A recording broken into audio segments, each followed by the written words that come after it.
TV에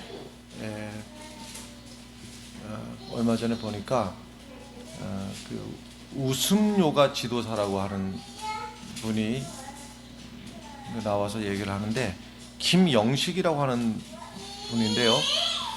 참 이분이 살아왔던 얘기를 들으니까 참 기도 안 차더라고요. 그 웃음 요가 지도사. 낯선 것인데 이분이 만든 새로운 직업이기도 하고 그렇습니다. 근데 이분이 살아봤던 이야기가 얼마나 기구한가 하면, 형이 있고 여동생이 있었는데 형이 젊은 나이에 암으로 죽었습니다. 그러니까는 그 형의 시신을 화장을 해가지고 자기 손으로다가 동네에 있는 냇가에 가서 거기다가 이제 뿌렸습니다. 동생이 여동생이 있었는데 백혈병이 걸린 거예요. 그것도 암이죠. 이게 그 기력이 없으니까는 동생이 자기 힘으로다가 정상적인 활동이 안 될 지경까지 이제 병세가 악화가 된 겁니다. 그래서 상당한 시간을 동생을 업고 다녔습니다. 필요한 이동은 동생을 등에 업고 다닌 거예요. 어느 날 이 여동생이 아이스크림이 먹고 싶다고, 그래가지고서는 십리가 넘는 길을 아이스크림을 사러 십리가 넘는 길을 간 겁니다. 그 왕복 20리 길을 이제 그 아이스크림을 사러 갔다가 오니까 동생이 죽은 거예요. 그러니까 그 아이스크림을 들고, 아이고 네가 마지막 가는 그 모습을 나에게 안 보이려고 그랬구나. 그래서 이분이 이제 어떻게 해가지고 학교 선생님이 됐어요. 그 와중에도 이를 악물고 발령을 받아가지고서는 학교에 가서 이제 선생님들이 돌아가면서 숙직을 하기도 하고, 요즘은 또 숙직을 선생님들이 안 하는 것 같기도 하고 그러던데, 어쨌든 이분이 이제 학교에 숙직 담당이라서 하룻밤을 학교에서 지내는데, 첫 번째 숙직하는 날, 그러니까 학교 가서 얼마 되지도 않은 날, 학교에 큰 화재가 발생을 해가지고 일부분이 당연히 학교가 전체가 소실이 돼버렸어요. 그리고 나니까는 이분이 선생으로서 애들 가르치는 건 두 번째고, 조사받으러 다니는 데가 한두 군데가 아니라 그냥 날마다 여기 오라 하면 여기 가고 저기 가고, 뭐 한 번씩만 부르는 것도 아니고 뭐 끝도 없이 여기저기 이제 불러 제끼니까 이분이 견딜 수가 없는 거예요. 그래갖고 그것도 학교 발령받은 지 얼마 안 돼가지고 이렇게 한 1년간을 끌려다니다가 이게 안 되겠다 싶어갖고서는 거기도 이제 사직을 해버렸어요. 그런 얘기를 하면서 이분이 자기가 웃음에 대해서 이제 생각을 하게 된 계기가, 한마디로 말하자면 죽지 않으려고 웃음을 생각했다는 거예요. 죽지 않기 위해 가지고. 그러다 보니까는 이제 그러다가 현재는 웃음 요가 지도사가 돼 가지고 이제 여러 사람들에게 이렇게 이제 강연도 하고 이렇게 됐노라고 하면서 그런 얘기를 듣다 보니까, 참 당장 이제 늘 내 문제는 있잖아요. 모든 사람이 별의별, 아이고 이 문제는 또 왜 이렇게 생겼을까 생각을 하는데, 이제 이런 사람 얘기를 듣다 보니까 아이고 나는 오히려 호강하고 살았구나, 그런 생각도 들기도 하고 그렇습니다. 이분이, 이 김영식이란 분이 왜 우리 집에 암이 찾아와서 형이 일찍 나이에 죽고, 또 백혈병은 또 뭐고, 또 왜 하필이면 내가 발령받아서 첫 번 숙직하는 날 이렇게 기가 막힌 일이 생겨갖고 이 고생을 하고, 그런데 이제 결국 다 지나고 나서 어쨌든 이분이 이제 그런 과정을 통해서 웃음 요가 지도사가 이제 되었다 하는데, 우리도 생각해 보면은 어느 집이든지 그 안을 다 들여다보지 못해서 그렇지, 어느 집이든지 묵직한 문제들이 없는 건 아닙니다. 그런데 이제 그런 아픔들이 우리 간절한 바람은 그래요. 우리 살면서 말 그대로 370장 찬송입니까? 하여튼 뭐 만사형통하리라 그렇게 살고 싶은 겁니다. 그저 그냥 우리 인생길에 주단이 쫙 깔려서 꽃길이 쫙 펼쳐지고 그저 만사형통하는 삶을 살기를 안 바라는 사람이 어디 있겠습니까? 많은. 근데 왜 우리가 인생 살다 보면 때로는 돌뿌리를 만나기도 하고 또 때로는 기가 막힌 절벽과 같은 이제 그러한 일을 만나기도 하고 또 뜻하지 않게 천둥벼락과 같은 그러한 일을 왜 우리가 만나게 되는가? 하나님께서 결국 그 아픔을 통해서 하나님께서 내게 이루시려고 하는 뜻이 있다 하는 겁니다. 오늘 고린도후서 12장의 이 말씀, 바울이 이 말씀을 기록을 한 것인데 지금 여기에 고린도후서 12장만 딱 떼어놓고 얘기를 하자면 지금 이 말씀 여러 계시를 받은 것이 지극히 크므로 이렇게 시작을 하지 않습니까? 이게 무슨 얘기냐면 지금 이 얘기를 하기 전에 14년 전에 바울이 영적으로다가 엄청 큰 경험을 했어요. 근데 그게 실제로 어떤 건지를 바울이 자세하게 설명을 하고 있지는 않은데 영적으로 아주 굉장한 체험. 그러니까는 3층 천회를 갔다 왔다고 하는 겁니다. 그러니까 우리도 보통 뭐 천국을 누가 갔다 왔느니 모르지만 이 바울의 얘기를 들어보면 그것도 층이 있는가 봅니다. 1층이 있고 천국도 2층이 있고 3층이 있다는 이제 비유적인 표현이라 생각이 듭니다만은 그 중에서 1층도 아니고 아주 심오한 그 체험을 바울이 14년 전에 한 거예요. 그러니까 14년 동안 바울이 이 얘기를 아무에게도 안 한 거예요. 그러니까 지금까지 입을 꾹 다물고 있었던 거예요. 그때 그런 엄청난 체험이 있었는데 지금 그 얘기를 14년이 지난 지금 그 얘기를 왜 꺼내고 있는가 하면 지금 바울이 당하고 있는 이 고난에 대해서 얘기를 하려다 보니까 14년 전에 내가 엄청난 그런 체험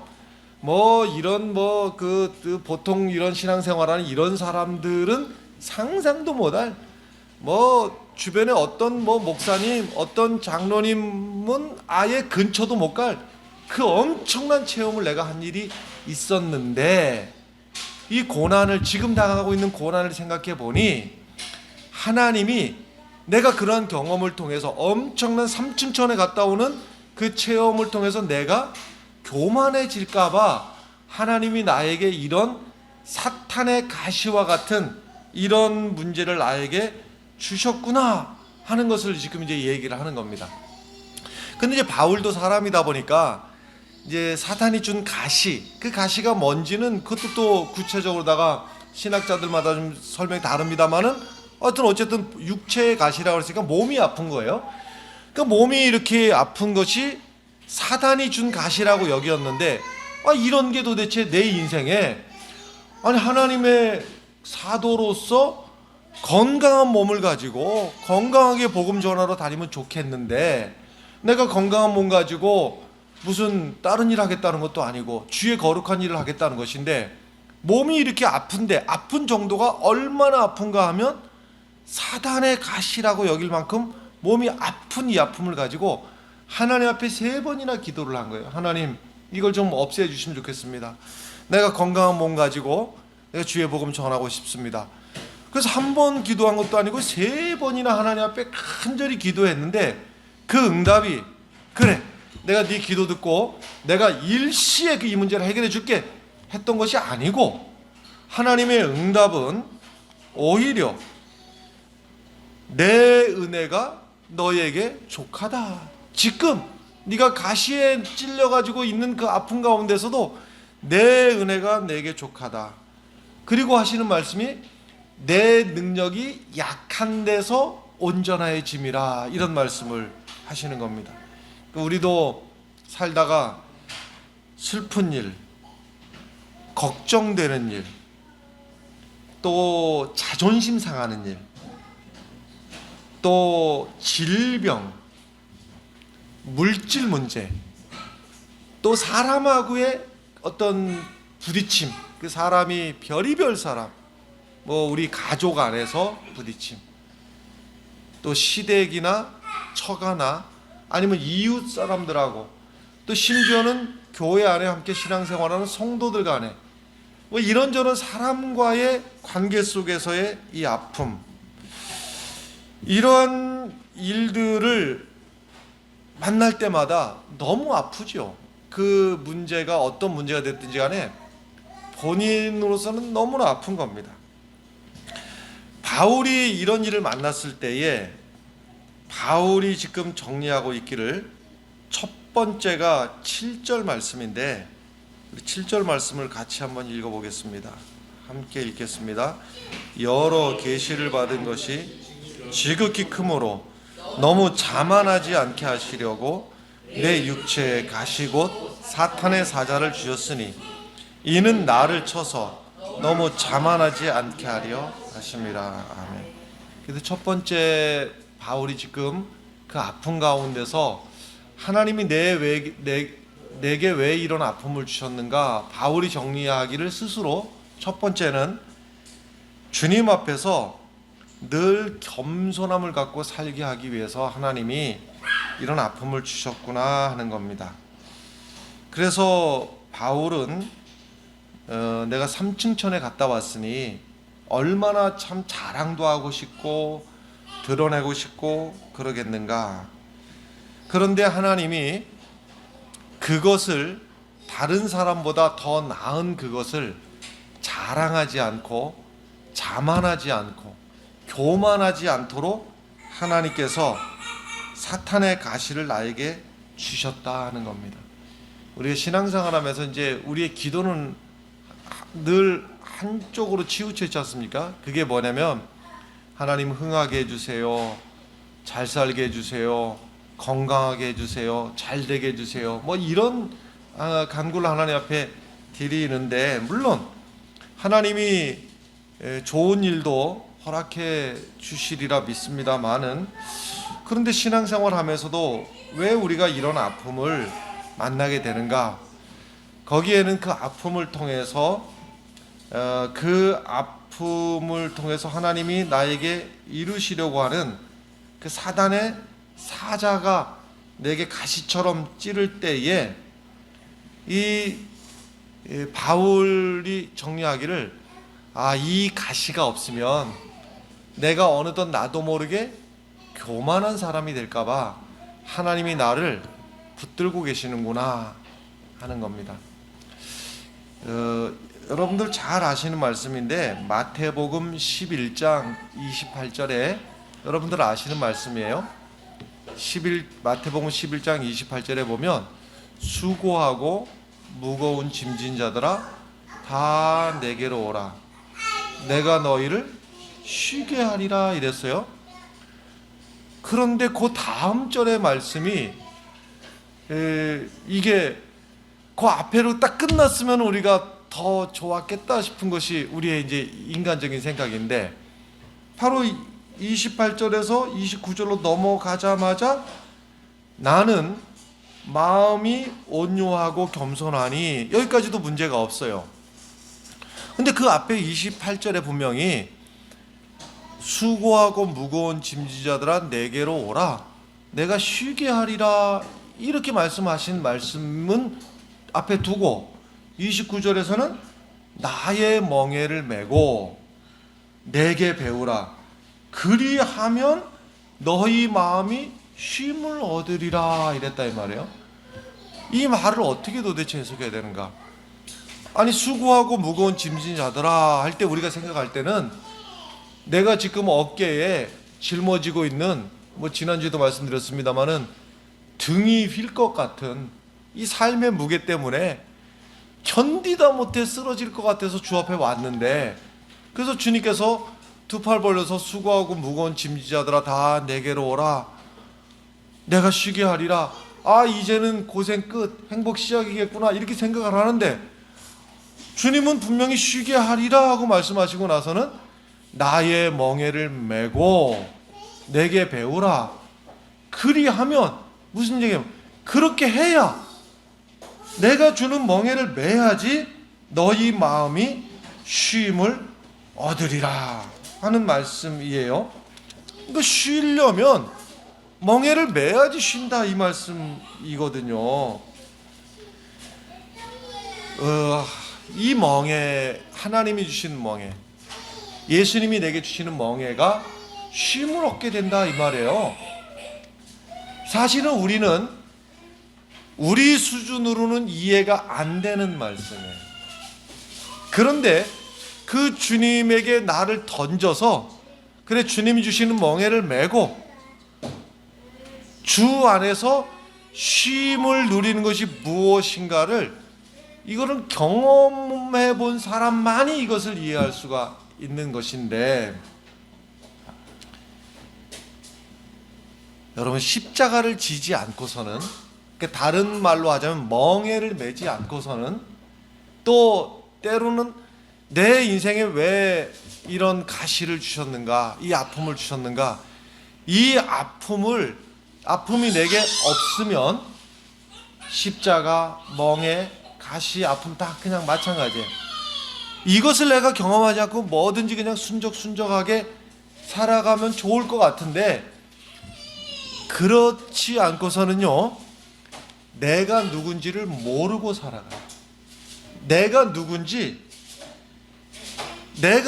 모르고 살아간다는 게 무슨 소린가 하면, 내가 얼마나 잘났는데, 내가 얼마나 똑똑한데, 내 생각은 틀리지 않아, 나는 그렇게 살지 않았어, 이런 생각들이 알고 보니까 헛소리였다는 거예요.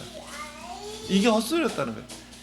십자가를 통해서, 멍에를 통해서 내게 왜 이런 가시를 주셨는지 이해할 수는 없지만, 이 아픔을 통해서 나를 발견하게 되는데, 무엇을 발견하는가 하면 내가 얼마나 엉터리인가를 발견하게 돼요. 그래서 주님 앞에 겸손하게 하시고 주님 앞에 머리 숙이도록 하시기 위해서 내게 이 아픔을 주시는 거예요. 이때부터, 내가 누군지를 아는 때부터 내가 내 영혼의 안식을 누릴 수 있다는 겁니다. 내가 누군지도 모르고, 내가 잘난 줄 알고, 내가 똑똑한 줄 알고, 내가 세상 누구보다도 난 틀리진 않은 줄 알고 살아가는 사람은 주님이 주시는 안식이 무엇인지를 모르고 일평생 헉헉헉헉 대다가 일생 마치게 되는 거예요. 그런데 도대체 이해할 수 없는, 내게 왜 이런 일이 하는 이 아픔을 통해서 내가 누구인지를 알게 되고 주님 앞에 나를 던지게 되고, 그때 참 안식을 누리게 된다 하는 말씀입니다. 히스기야라고 하는 사람이 구약 성경에 나오는데, 이 사람이 왕이었습니다. 왕이었는데 이 히스기야가 죽을 병에 걸려서 이제 얼마 살지 못한다라고 하는 그 이사야 선지자를 통해서 신탁이 딱 전해진 겁니다. 너는 오래 살지 못한다. 이때 히스기야가 진심으로 하나님 앞에 기도했습니다. 아주 낮은 마음이 되어가지고 하나님 앞에 기도했어요. 그래서 하나님의 은혜로다가 병들어서 일어나지도 못했던 히스기야가 성전을 출입할 수 있는 축복을 받았고, 그 다음에 15년의 생명 연장을 받았습니다. 그런데 결론적으로 히스기야를 그냥 객관적으로다가 이해를 하다 보면 차라리 병들어서 죽었으면 더 좋았을 수 있다 싶은 생각이 들어요. 왜 그런가 하면 하나님이 15년을 그 생명을 연장해 주셔서 15년 동안 히스기야가 한 일이 무엇인가 하면 나라를 망하게 한 일을 하고 만 겁니다. 그 나라를 망하게 한 일이 무엇인가 하면, 이 전까지 히스기야는 그냥 죽어버렸더라면 겸손한 사람이었거든요. 근데 그 생명 연장이 된 15년 동안에 히스기야가 소위 말하는 자신감이 충만해진 겁니다.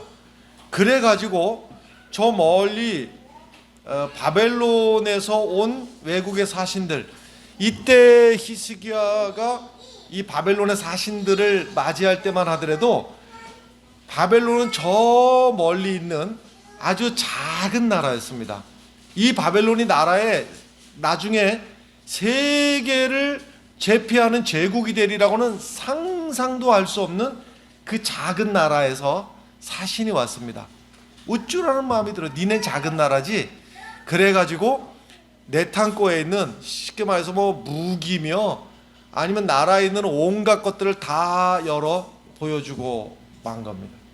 이것은 무엇인가 하면 히스기야가 겸손할 때는 모든 내 생명도 하나님에게 달렸고 이 나라의 운명도 하나님께 달렸고, 이것이 히스기야의 믿음이었는데 오히려 기도해서 건강을 회복하고 나서는 자신감이 없고 나니까 우리나라가 내가 얼마나 힘이 있는 줄 알아? 이 작은 나라에서 온 바벨론 사신들아 봐라 하고서는 무기를 갖다 다 열어서 보여주고, 이것은 한편으로는 자신감이라고 표현할 수도 있지만 한편으로다가는 잘못된 교만한 마음이기도 하겠습니다. 이럴 때 이사야의 입을 통해서 히스기야에게 주어진 이 청천벽락과 같은 그러한 말이 무엇인가 하면, 너희 나라가 유다가 멸망해서 저 우습게 봤던 바벨론의 포로로 끌려가게 될 것이다.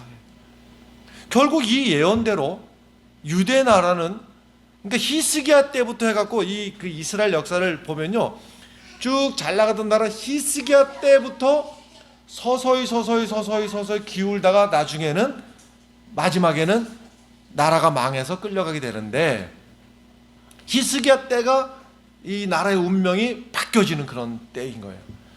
그러니까 히스기야가 차라리 그냥 병들어 죽었더라면 오히려 나라의 운명을 위해서도 더 낫지 않았을까 하는 생각이 드는 겁니다. 그러니 여러분, 우리가 생각할 때는 모든 걸 병도 낫고 건강하고 이것이 다 좋게 생각이 듭니다마는 우리 인생은 연약해가지고 조금만 잘 나간다 싶으면은 이때는 나도 모르게 내 마음속에 교만한 마음이 들기 마련이라고 하는 겁니다.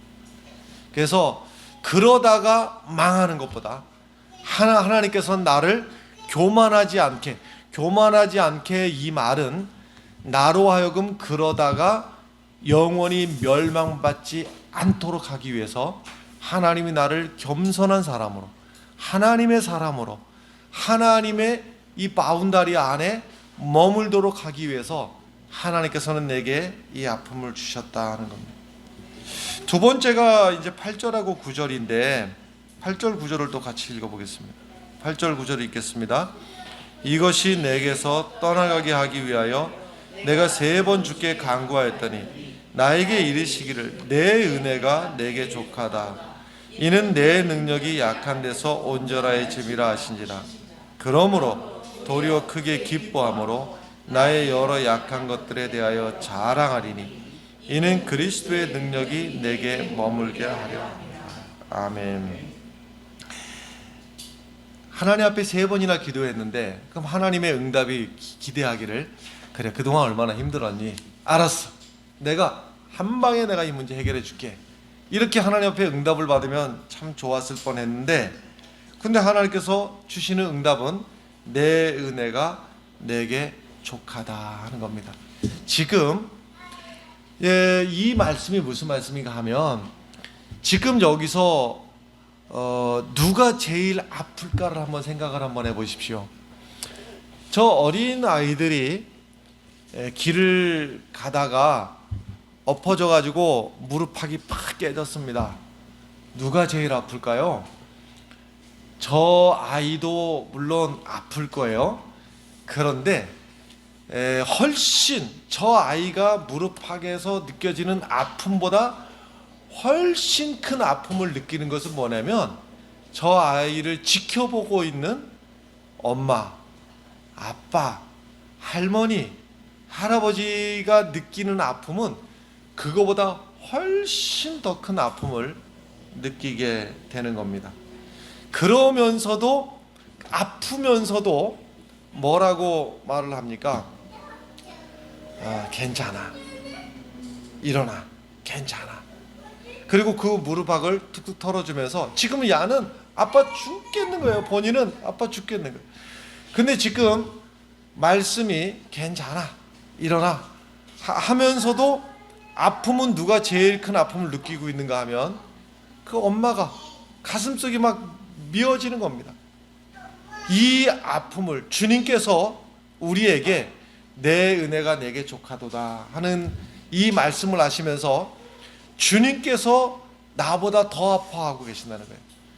그런데 주님께서 내 은혜가 내게 족하다 이 말씀 무엇인가 하면 네가 아픈 줄은 아는데 근데 여기서 네가 넘어지고 네가 엎어지고 네가 여기서 끝나지 않아.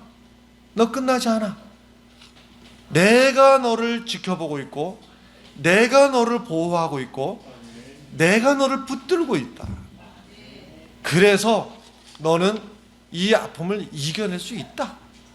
근데 그거를 남의 얘기하듯이 빈말하듯이 괜찮아가 아니라 무릎팍 깨진 자녀를 바라보는 부모의 심정으로 주님께서 안타까워하면서 그런데 말이야 이겨낼 수 있어.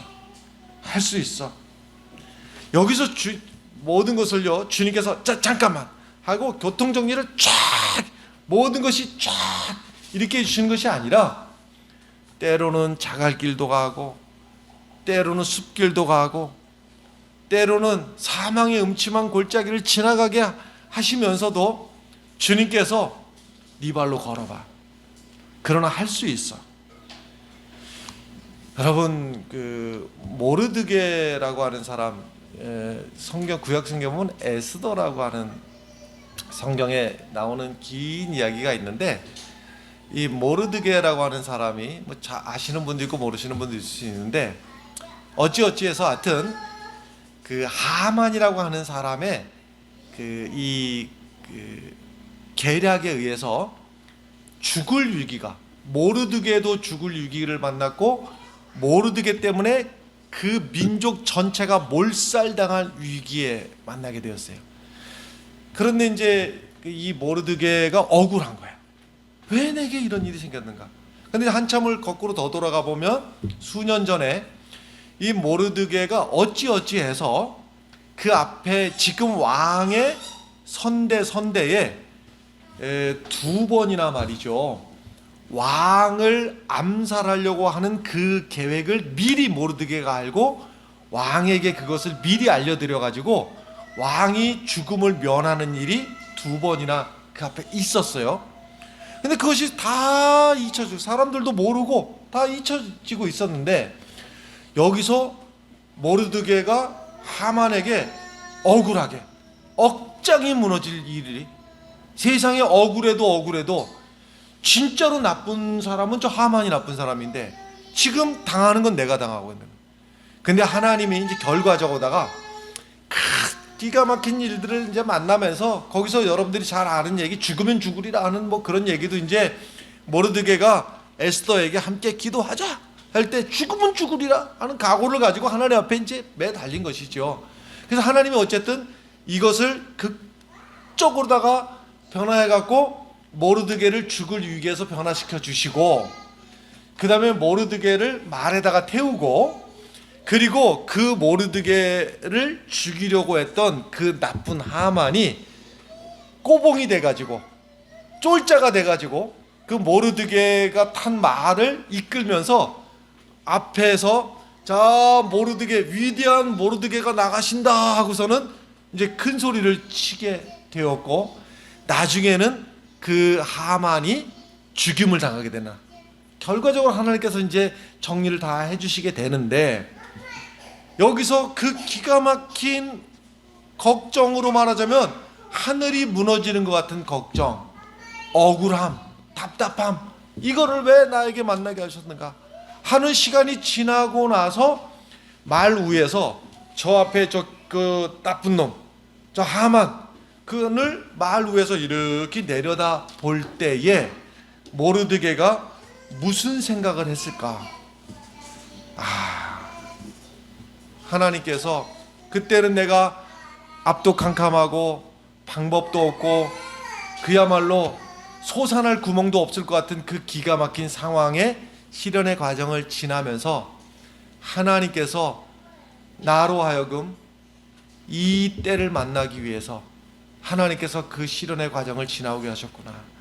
그렇지 않았더라면 나로 하여금 나도 모르게 교만하고 자고해서 넘어지고 버림받고 하나님과 멀어질 뻔한 인생이 하나님 앞에 귀한 존재로 이렇게 세움을 받기 위해서 하나님이 나로 하여금 그 아픔의 과정을 지나게 하셨구나. 10절의 말씀으로 넘어가 보겠습니다. 10절의 말씀을 또 함께 읽겠습니다. 10절의 말씀 함께 읽습니다. 그러므로 내가 그리스도를 위하여 약한 것들과 능욕과 궁핍과 박해와 곤고를 기뻐하노니 이는 내가 약한 그때 강함이라. 아멘. 약한 그때가 강함이라. 이것을 길게 설명 안 하고요, 짧게 말씀드리겠습니다.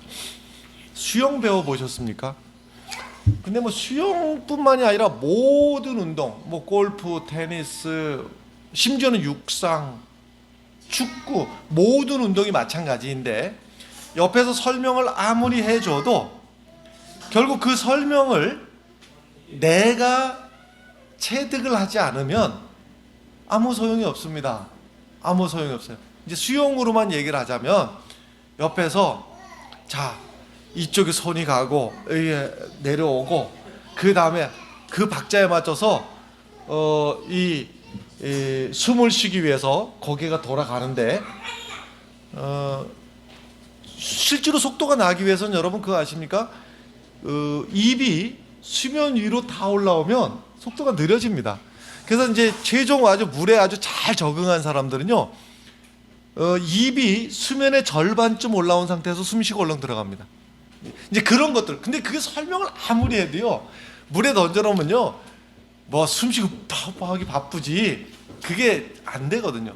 근데 이제 옆에서 계속적으로다가 하는 말이 무슨 소리냐 하면 모든 말에서 수영, 골프, 야구, 축구 할 것 없이 모든 경우에 공통적으로 하는 말이 뭡니까? 몸에 힘을 빼세요. 몸에 힘을 빼세요 하는 거예요. 이거는 모든 운동이에요. 몸에 힘이 벌떡 들어가가지고서는 되는 일이 없는 거예요. 몸에 힘을 뺄 때. 근데 그게 말로 됩니까? 숱한 물에 던져놓고서는 물도 먹어보고 빠져보기도 하고 또 창피해 보기도 하고 힘들어 보기도 하고 숨도 막혀보고 그러는 과정 속에서 어느덧 나의 힘이 빠지고, 그래서 이 힘이 빨리 빠질수록 빨리 적응을 하게 되는 것인데 그때에부터 이제 앞으로 나아갈 수가 있게 되는 거예요. 우리 신앙에 있어서도 마찬가지입니다. 내가 몸에 힘이 들어간다, 이게 무엇인가 하면 내가 누군데, 뭐 이런 거예요. 내가 누군데, 나 말이야.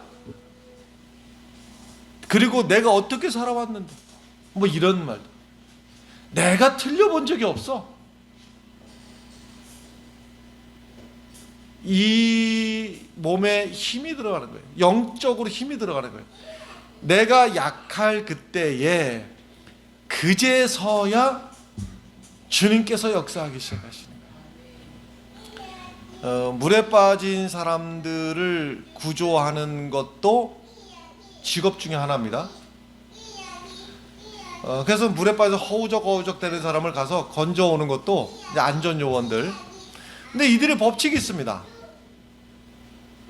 가까이에 접근을 했어도 저 물에 빠진 저가 힘이 남아 있으면 근처 안 갑니다. 조금 있다가 힘 빠지기를, 언제까지라고요? 힘 빠질 때까지 기다리고 있습니다. 그러다가 힘이 아직도 조금 남아있다 싶으면 힘을 더 빼는 방법이 있는데 그도 모르게 뒤로 가가지고 물에 확 집어넣어 버립니다. 그러면 거의 이제 졸도할 지경에 이르러 갖고서는요, 나를 구해러 온 사람은 오히려 슬쩍 집어넣어버려요. 그리고 나서 힘이 빠지고 나면 그제서야 그의 손이 다가와서 나를 이끌고 나에게 소생할 수 있는 길로 인도해 주는 거예요.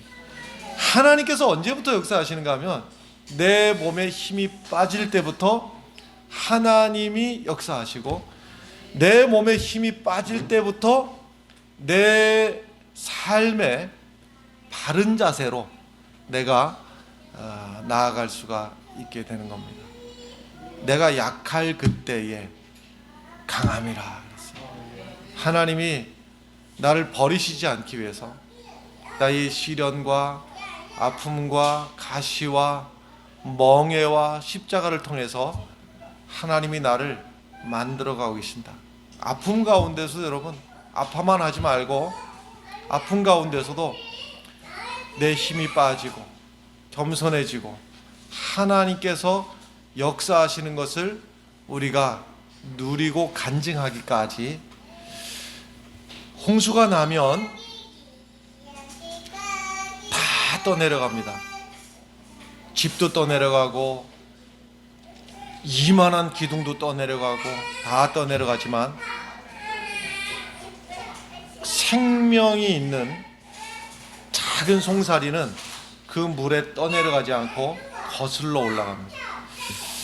여러분, 우리의 믿음이 죽은 믿음이 돼서 이 홍수라고 하는 이 시련 앞에서 떠내려가는 인생이 되지 않고 우리가 거슬러 올라가서 맑은 물을 만나고 이 홍수를 이겨내는, 그래서 하나님께서 나를 통해서 역사하시는 그 하나님의 은혜를 우리가 누리고 내 것으로 삼고 살아가는 주의 성도들이 되시기를 간절히 축원합니다.